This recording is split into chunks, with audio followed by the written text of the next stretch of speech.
Recently we went over elements. What is an element? What is a tag? And now we're going to go over what a block element is. And it's very similar to what a regular element is. If we took the example from our previous class, this one here, using the paragraph and the anchor, which is our link, this is exactly what it would show up with. Our paragraph and a regular link.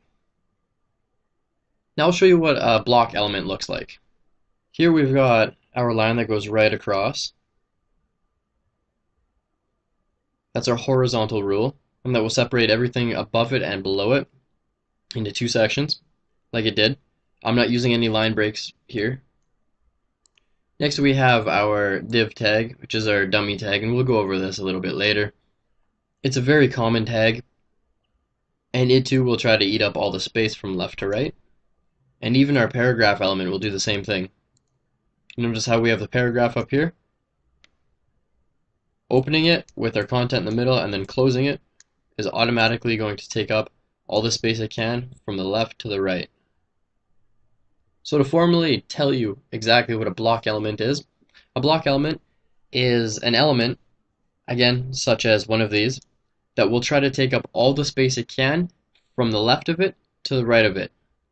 There could be a column that separates left navigation from the content that uses a div tag or a paragraph. In that case, the block element will still try to take up as much space as it can, and it will push all the way to the left, all the way to the right, taking up as much space as it can, and if you try to type anything after that, it will show up below that element. The reasons I think it's important for you to know this is because if you use an element and it's messing up your page and you don't know why, you now know why. And secondly, if you ever want to separate different sections, for example your text on your web page, you now know a couple ways to do that. You can use the horizontal rule, which is the line right here. Just to show you real quick, that's this tag. You can use an empty div tag. You just open it and you close it with a /div.